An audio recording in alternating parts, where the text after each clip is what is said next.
함께 인사하겠습니다. 주의 이름으로 사랑합니다. 말씀의 은혜 많이 받으십시다.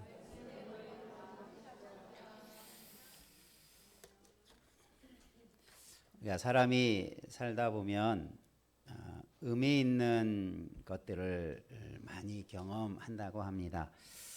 그런 여러 삶 속에 수많은 일들을 경험하지만 어떤 것들은 그저 스쳐 지나가는 일, 별 의미 없는 일, 의미 없는 만남, 그런 자신의 인생에 어떤 영향을 미치지 못하는 일들도 있지만 어떤 것은 일생일대에 정말 중요한 사건, 사람, 만남, 여러 가지 것들을 경험하면서 그 사람의 어떤 새로운 자아가 형성되기도 하고 또 삶의 방향이 또 삶의 목표가 달라지는 그런 경험들이 있다고 합니다. 그것들을 의미 있는 경험, 또 의미 있는 사건, 의미 있는 만남 이런 말로도 표현하는데 성경에도 그런 사람들의 이야기들이 많이 있죠. 예를 들면 모세는 불타는 떨기나무 가운데서 특이한 경험이죠. 하나님을 만나고 하나님의 소명을 받게 되는 한 중요한 사건이 되었죠. 마틴 루터는 천둥과 번개치는 것을 직접 목격하면서 극도의 공포심에 사로잡혀서 수도사가 되기로, 수사로 말하면 요즘에는 목회자가 되고자 하는 그 길을 걷는 하나의 계기가 천둥과 번개를 치는 것을 직접 목격하고 그런 계기가 되었다는 거죠. 어떤 사람은 미술관에서 십자가에 못 박힌 예수 그리스도의 성화 그림을 보고 큰 감동을 받아서 그가 주를 위해 헌신하는 자가 되는 경험을 하기도 했다고 합니다. 예수님을, 하나님을 만나는 경험들이 우리에게는 세상의 그 어떤 것보다도 의미 있는 것들인 줄 믿으시길 바랍니다. 우리에게도 우리의 인생을 돌아보면 그런 중요한 의미 있고 값진 경험들이 있고 만남들이 있었을 것입니다. 과연 하나님께서 이것들 우리에게 허락하신 데에는, 또 그런 경험을 하게 하신 데에는 우리도 그런 경험을 통해서 우리의 삶이, 우리의 생각이, 우리의 모습이, 우리의 인생의 방향이 바르게 서가기를 원하시는 하나님의 섭리하심인 줄로 믿습니다.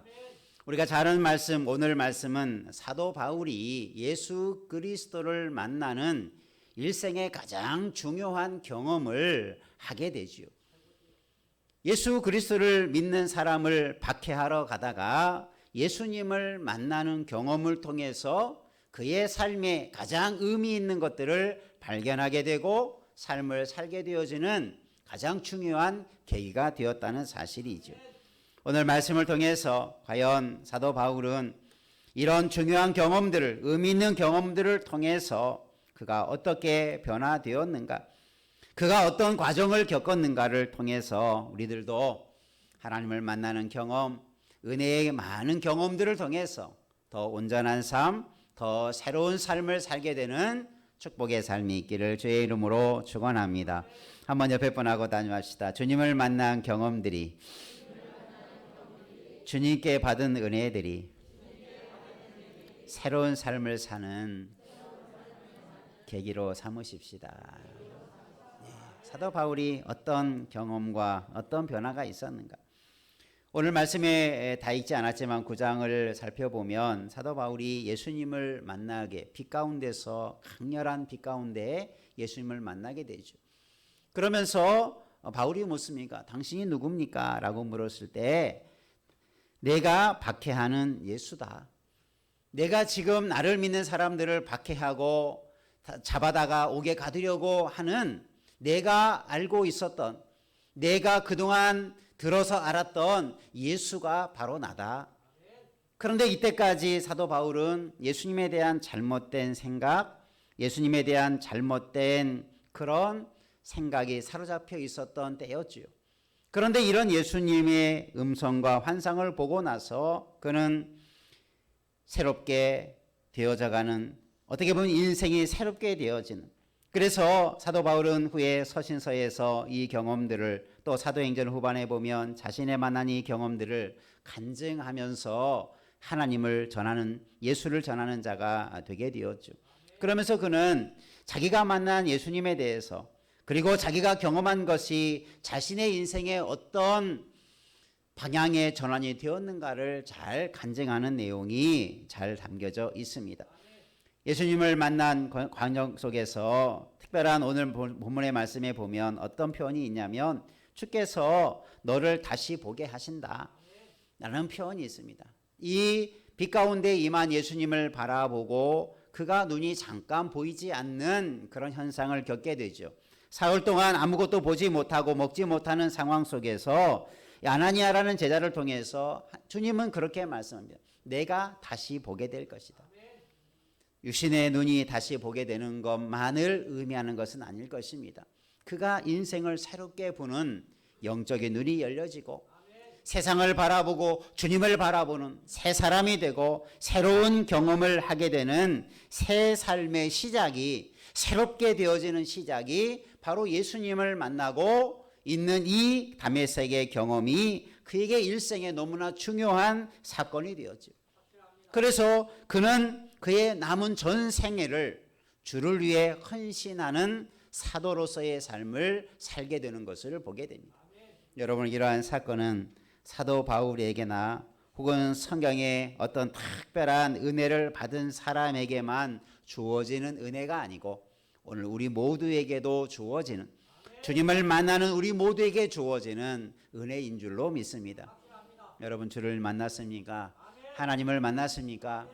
그 만남은 내가 이 세상을 살아갈 동안 만났던 어떤 경험과 사람보다도 가장 중요한 만남이요, 가장 의미 있고 중요한 것들이죠. 여러분, 주 안에서 살아가는 경험들이 얼마나 값지고 복된 것들인가를 기억하시고 우리가 그 경험에 맞는 변화된 삶, 새로운 삶, 새롭게 되어지는 은혜를 계속해서 누려가는 우리 모두 되기를 주님의 이름으로 축원합니다. 그러면 사도 바울의 이야기를 통해서 과연 사도 바울이 어떻게 이 다메섹 도상에서의 의미 있는 경험을 통해서 어떤 변화가 일어났는가? 첫 번째 한번 따라해 봅시다. 공문을 가지고 갔지만 예수의 이름을 가진 자가 되었습니다. 예, 바울이 살기가 등등하다고 했어요. 예수 믿는 사람들과 제자들과 교회를 박해하기 위해서 그가 대제사장에게 가서 공문을 받아가지고 다메섹으로 갔어요. 그래서 이 공문이 뭐였습니까? 그 어떤 고난을 가지고 가는 거죠. 그 고난이 뭐였습니까? 예수 믿는 사람이 있다면 그를 만나면 잡아다가 감옥에 가두려고, 결박하려고 하는 고난을, 그래서 마음껏 그런 사람을 잡아다가 옥에 가두는 일들을 허락을 받는 공문을 가지고 그가 다메섹으로 가는 길이었어요. 그러니까 얼마나 의기가 양양하고 또 그가 가는 그 길 속에 살기가 등등했다. 그러니까 얼마나 그런 예수 믿는 사람들을 향한 미움과 예수님에 대한 그런 미움이 그의 마음속에 가득하였는가를 볼 수 있는 표현이죠. 그런 마음을 가지고 예수 믿는 사람을 잡아 결박하려고 공문을 가지고 갔는데 그가 예수님을 만나게 됐죠. 자기가 박해하려는 그 예수님을 만나면서 변화되게 되었다는 사실입니다.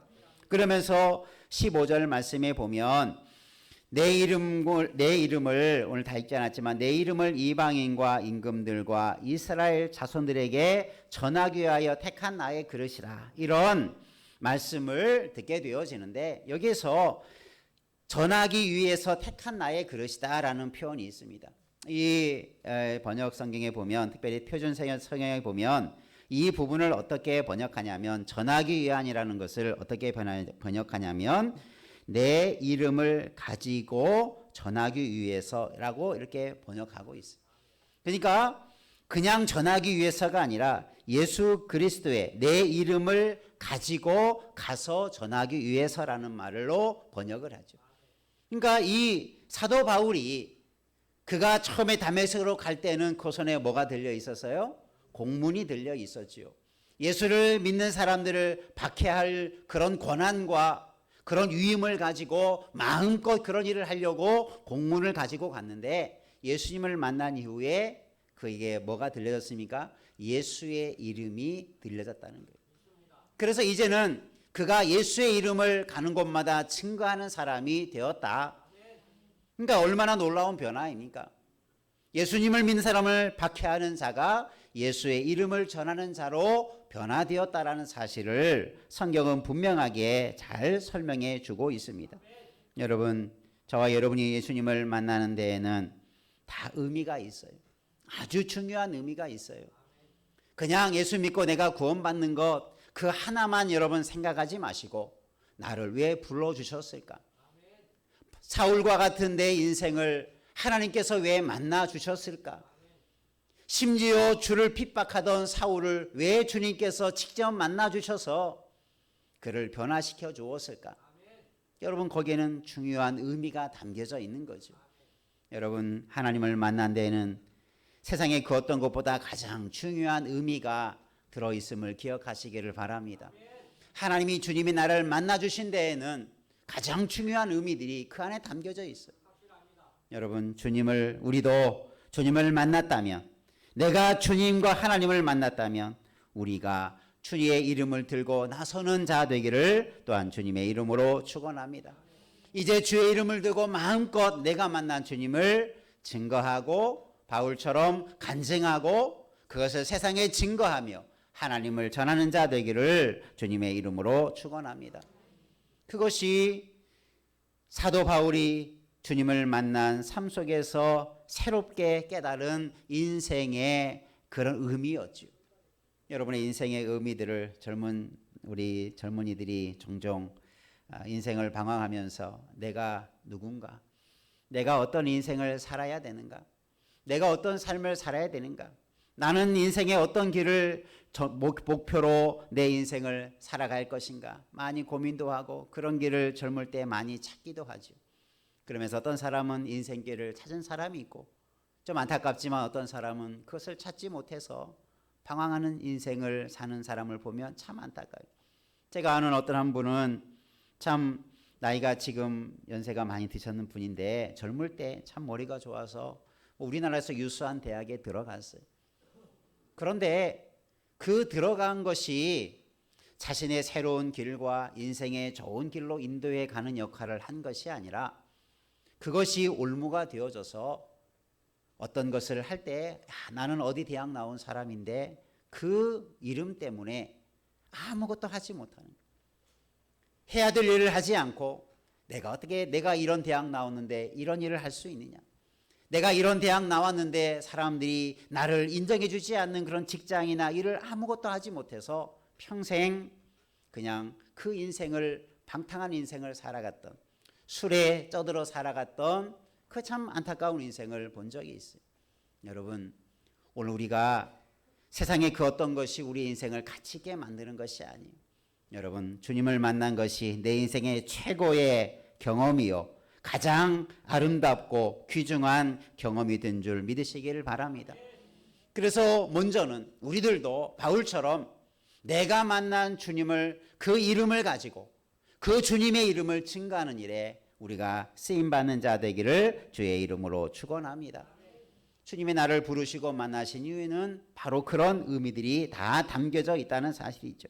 사도 바울에게만 특별한 사도로서의 부름을 받은 게 아니라 오늘도 저와 여러분이 주의 이름을 전하며 살아가는 거룩한 사명을, 복음의 증인으로서의 사명을 우리 모두에게도 주님을 만난 자들에게 주신 줄로 믿습니다.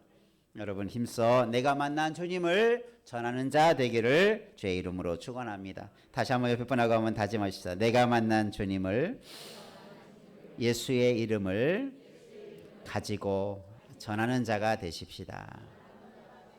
이것이 사도 바울이 자신의 인생 가운데 찾았던 가장 첫 번째 중요하고 가치 있는 일이었어요. 그 과정을 보면 그래서 그를 이방인의 사도로, 특별히 하나님께서 사도들 중에서 가장 마지막에 부른 사도죠. 실제적으로 사도라 하면 12제자들을 말하는데 예수님이 직접 부르심을 받은 12명의 제자들, 그리고 후에 가룟유다를 대신해서 마띠아가 선출이 되어지지만 그 이후에 마지막 사도로 일컬어지는 사도 바울을 하나님 주님께서 불러주셨어요. 그래서 특별히 이 마지막 사도였던 바울에게는 이방인들 지역을 향한 그 사역을 특별히 맡겨주었지요. 그래서 복음이 이방 사회 속에서도 아름답게 펼쳐져 가게 되는 계기가 되었고 그런 중요한 일들을 감당하게 되었습니다. 오늘도 저와 여러분의 하나님께서 우리를 불러주신 데에는 그런 중요한 의미들이 있어요. 여러분이 살고 있는 삶의 자리에 우리를 복음의 증인으로 불러주시고 그 삶 속에서 주님을 증거하라고 우리를 불러주신 줄로 믿습니다. 두 번째 한번 따라합시다. 박해자였으나 복음의 사도가 되었습니다. 그죠? 사도 바울은 박해하러 다메섹으로 가는 길이었죠. 누구든지 예수 믿는 사람을 만나기만 하면 공문을 가지고 권한을 가지고 그를 박해하고 옥에 가두려고 갔는데 나중에 어떤 사람이 되었습니까? 복음의 박해자가 아니라 복음의 증인이 되었어요. 복음을 위해서 부르심을 받은 사도가 되었다. 사도라는 말은 보내심을 받은 자라고 하는 의미가 있죠.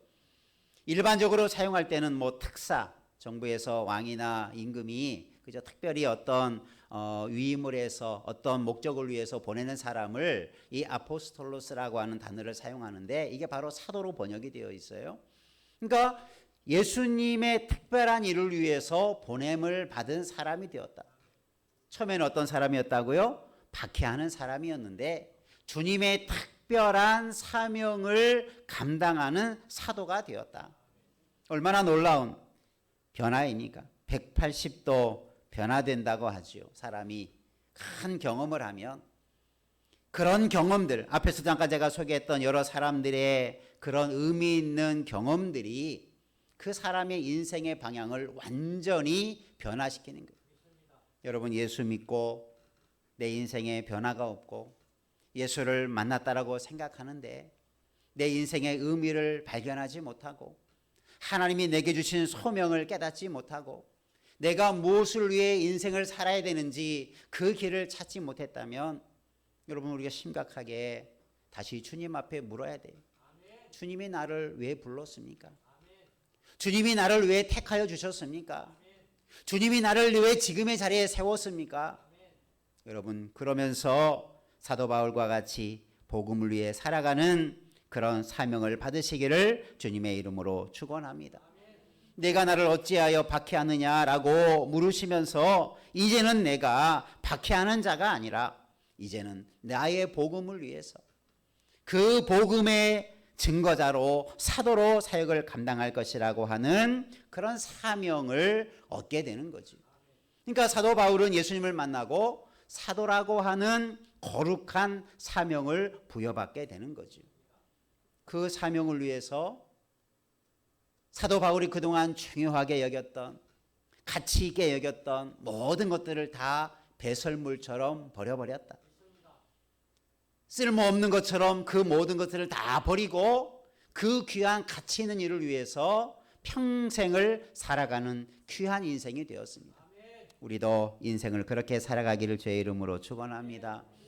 우리가 주님을 만나기 전에는 세상 것이 가치 있어 보이고 소중해 보이고 의미 있어 보이지만 여러분 주님을 만나면 그것보다 더 의미 있고 더 값지고 귀한 하나님의 사명이 있는 줄 믿으시길 바랍니다. 그 사명을 위해서 살아가면 그 사람은 가장 값진 인생을 살아가는 거예요. 세상에서 잘되고 성공하고 이런 것이 없다 할지라도 하나님이 귀하게 여기시는 하나님이 가장 가치 있게 여기시는 일을 감당하고 있으니 얼마나 영광스러운 인생이 됩니까? 예수님의 사도로서의 사역을 맡게 되었으니 바울이 얼마나 귀한 인생이 되었습니까? 그 가치를 아니 주를 위해서 자기 목숨을 다할 때까지 이 사도로서의 사명을 감당하는 거죠. 여러분 부르심에 합당한 삶을 사시기를 바랍니다. 교회의 직분들 하나님이 주신 직분들이 있다면 그 직분에 합당하게 그것이 얼마나 귀하고 아름다운 사명인가를 기억하시고 다시 한번 그 가치를 알고 그 일에 열정을 다하는 자 되기를 주의 이름으로 축원합니다. 사도 바울은 이 경험을 통해서 그 자신을 표현할 때 이런 표현합니다. 나는 새로운 피조물이 되었다. 새 사람이 되었다. 자신을 하나님 앞에 볼 때 나는 사도들 중에도 가장 지극히 작은 자다. 심지어 자신의 과거를 볼 때는 죄인 중에 괴수다. 죄인 중에 우두머리라. 이렇게까지 표현할 정도로 예수님을 만난 전후의 생각이, 자신의 삶의 방향이 완전하게 변화되었음을 그렇게 간증하고 있죠. 우리도 내가 만난 주님 때문에 우리의 인생이 변화되었음을 간증할 수 있는 그런 은혜가 있기를 축원합니다. 내가 만난 의미 있는 하나님의 만남을 통해서 내가 어떤 사람이 되었고, 내가 어떤 은혜를 누리고, 내 인생에 어떤 분명한 사명과 방향을 찾았는가를 많은 사람들에게 증거함으로 그 사람들도 주님을 만나는 열매를 맺어가는 데 쓰임받기를 주의 이름으로 축원합니다. 그러면서 우리도 복음의 그래서 증인이 되는 거죠. 한번 옆에 분하고 다짐합시다. 우리도 주를 만남으로 복음의 증인이 되었습니다. 사도 바울은 사도라고 하는 특별한 사명을 주었지만 우리에게도 복음의 증인이라고 하는 사명을 주신 줄로 믿습니다. 그것이 우리가 가야 할 인생의 중요한 인생의 방향이요 목적이 되는 거죠. 세 번째로 한번 따라하십시다. 결박하는 자가 하나님의 그릇이 되었다. 사도 바울이 15절에 말하죠. 하나님께서 사도 바울을 부르시면서 사역을 말하면서 내가 너를 위해서 택했는데 뭘로 택했다? 나의 그릇으로 택했다. 하나님의 주님의 그릇으로 택함을 받았다. 이렇게 말씀하고 있어요. 그러니까 내가 너를 택했다 이런 표현도 뭐 일반적으로 많이 하는 거지만 특별한 그런 의미를 부여하는, 그릇이라고 하는 의미를 부여해서 너는 나의 택한 그릇이다. 그릇이라는 것의 용도가 뭡니까? 무언가를 담는 거지요. 하나님께 나에게 무언가를 담아서 그것을 증거하라고 그런 사명을 주셨다. 하나님의 그릇으로, 보통 그릇이라고 하면 하나님의 어떤 것을 담고 그 일에 쓰임받는, 그래서 우리가 그릇이라고 말할 때 보통 뭐 큰 그릇, 뭐 깨끗한 그릇, 이런 표현이 성경에도 종종 드러나 있지요. 주님은 우리가 그릇으로서 깨끗하고 거룩하고 정결하게 준비되어져서 하나님 앞에 쓰임받는 사람이 되는 것, 그것을 바로 그릇으로 묘사하는 거죠. 그 그릇 안에는 뭐가 담겨 있습니까? 사도 바울이 표현하기를 내 안에 보배가 담겨 있다. 질그릇과 같은 내 안에 보배로운 예수 그리스도가 내 안에 있다. 보배를 담은 자가 되었다. 여러분도 예수를 믿었다면 여러분의 인생에 가장 보배로운 것을 담은 자 되시기를 믿으시기를 바랍니다. 한번 옆에 분하고 다니시다. 예수를 믿음으로 우리는 보배로운 인생이 되었습니다. 믿습니까? 여러분 나 스스로를 볼 때도 내가 예수를 믿음으로 내 안에 내 속에 질그릇과 같은 깨어지고 보잘것없는 나 같은 그릇 안에 가장 귀하고 값진 보배와 같은 예수 그리스도가 내 안에 들어와 계시다. 그래서 이제는 내가 주를 위해서 하나님을 위해서 일하는 자가 되었다라고 하는 그 사명을 분명히 그 가치를 깨닫게 되어지는 것이죠. 오늘 우리 모두도 하나님의 쓰임받는 그릇 되기를 바랍니다. 거룩한 그릇이 되기를 바랍니다. 그래서 우리 안에 있는 예수 그리스도로 말미암아 하나님의 거룩한 일들을 많이 감당하는 그런 쓰임받는 주의 나라의 일꾼 되어져서 우리가 하나님 앞에 섰을 때에 충성된 종이라 칭찬과 인정함을 받는 그런 믿음의 길을 달려가기를 주의 이름으로 축원합니다.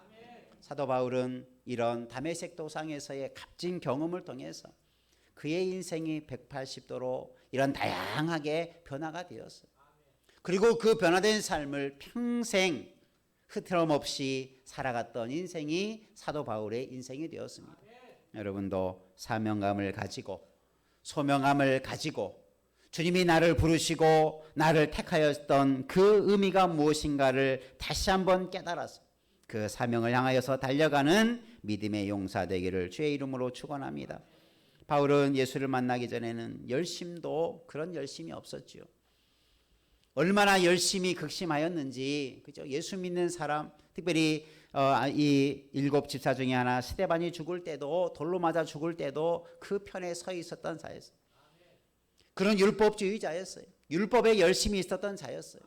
그러나 그 열심도 예수 그리스도를 만나고나 보니 헛된 열심이었다는 것을 깨닫게 되고 그 열심의 열정이 주를 위한 열정으로 바뀌어져 가서 전에는 죽이는 일이었다면 이제는 생명을 살리는 일에 온 열정을 다하는 그런 하나님의 사람이 된 사람이 바로 이 다메섹 도상에서의 이 사울 바울이 되어지는 그 역사가 그 의미가 얼마나 큰가를 다시 한번 우리가 기억하고 우리도 주님을 만난 경험, 혹시 내가 예수를 믿는데도 나에게 아무런 변화가 없고 나의 삶의 소명을 못 찾고 있다면 여러분 꼭 찾으시기를 주의 이름으로 축원합니다. 부탁합니다. 그래서 남은 생에 주를 위해 사도 바울처럼 부르심에 합당한 삶을 향하여서 마음껏 달려가는 복음의 사람, 하나님의 사람 되기를 주의 이름으로 축원합니다. 기도하겠습니다. 은혜가 풍성하신 하나님 아버지, 하나님께서 예수 그리스도를 핍박하고 박해하던 바울을 만나주셔서 그의 인생이 의미 있는 인생으로 변화되게 해주셨는데 그 주님을 우리가 만나고 그 하나님을 우리가 만났다면 우리의 인생도 가장 의미 있고 중요한 인생으로 그런 사명과 소명을 가진 자로 변화된 줄로 믿습니다. 그 소명 붙들고 일생을 살게 하여 주옵소서. 주를 위해 사는 자 되게 하여 주옵소서. 주의 이름을 가지고 주의 이름을 증거하는 자 되게 해주시고 주님의 사명을 감당하는 자 되게 하시고 주님의 그릇 되게 하여 주옵소서. 예수님 이름으로 기도하옵나이다. 아멘.